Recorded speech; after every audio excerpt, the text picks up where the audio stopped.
తిరుమల శ్రీవారిని ఎమ్మెల్యే అఖిలప్రియ కుటుంబం సమేతంగా వెళ్లి దర్శించుకున్నారు. స్వామివారి అభిషేక సేవలో అఖిలప్రియ పాల్గొని మొక్కులు చెల్లించుకున్నారు. తిరుమల తిరుపతి దేవస్థానం ఆలయ అధికారులు ఘన స్వాగతం పలికి దర్శన ఏర్పాట్లు చేశారు. దర్శనం తర్వాత రంగనాయకుల మండపంలో ఆమె కుటుంబ సభ్యులకు వేద పండితులు ఆశీర్వచనం చేసి స్వామివారి తీర్థ ప్రసాదాలను అందజేశారు.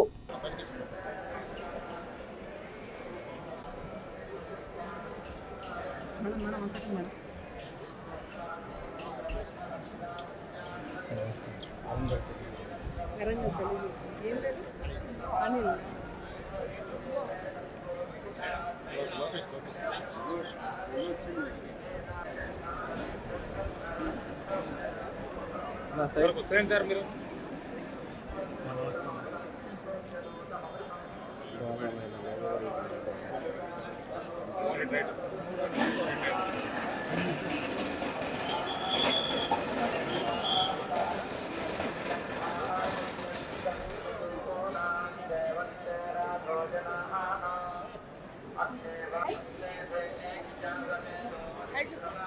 మేడం వైట్ పెన్ తీసుకొచ్చాను. వైట్ పెన్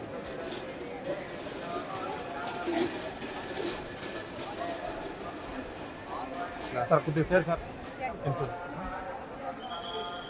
కేవలం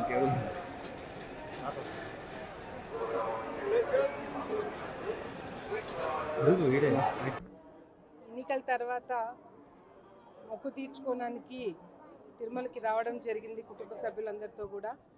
మరి కొత్త ప్రభుత్వం ఏర్పడింది. ప్రజలందరూ కూడా ఎంతో నమ్మకంతో ఈరోజు 164 సీట్లు తెలుగుదేశం పార్టీ ఎన్డీఏ ప్రభుత్వానికి ఇవ్వడము, మరి ఈ రాష్ట్రం బాగుపడాలంటే చంద్రబాబు నాయుడు గారు ముఖ్యమంత్రి కావాలి, మన బతుకులు బాగుపడాలంటే ఆయన ముఖ్యమంత్రిగా ఉంటేనే రాష్ట్రం బాగుపడుతున్న ఒక ఆలోచనతో ఈరోజు ప్రజలందరూ కూడా మంచి తీర్పుని ఇవ్వడం జరిగింది.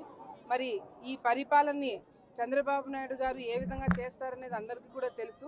తప్పకుండా వచ్చే రోజుల్లో రాష్ట్రం ఏ విధంగా అయితే నష్టపోయిందో ఇప్పటికే ఆ నష్టాన్ని నుంచి బయటికి వచ్చి కోలుకొని ప్రజలకి మంచి జరిగేలాగా మేమందరం కూడా కష్టపడతాము. ఎమ్మెల్యేలుగా గెలిచిన వాళ్ళు కావచ్చు, మంత్రులుగా ఉన్న వాళ్ళు కావచ్చు, ముఖ్యమంత్రిగా ఉన్నవారు కావచ్చు, పవన్ కళ్యాణ్ గారు కావచ్చు, బీజేపీ ప్రభుత్వం కావచ్చు, అందరం కూడా కలిసికట్టుగా పనిచేసి ప్రజలు ఇచ్చిన తీర్పుని గౌరవించి తప్పకుండా రాష్ట్రం బాగుపడేలాగా మేమందరం కూడా కష్టపడతామని చెప్పి ప్రజలందరూ కూడా తెలియజేసుకుంటూ, మరి వెంకటేశ్వర స్వామి ఆశీర్వాదాలతో తప్పకుండా ముందుకు వెళ్ళి ప్రజలు మా మీద పెట్టుకున్న నమ్మకాన్ని కాపాడుకుంటామని చెప్పి కూడా తెలియజేసుకుంటున్నాము.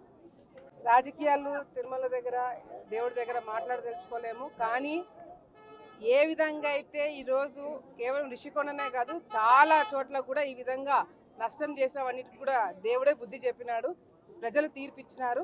తప్పకుండా ప్రజలు ఇచ్చిన తీర్పు వెంకటేశ్వర స్వామి ఆశీర్వాదాలతో వచ్చే కొత్త ప్రభుత్వం, ఈ ప్రభుత్వం మాత్రము తప్పకుండా ప్రజల్ని ఇబ్బంది పెట్టే కార్యక్రమాలు మాత్రం చేయదని చెప్పి కూడా గట్టిగా మేము చెప్పగలుగుతాం.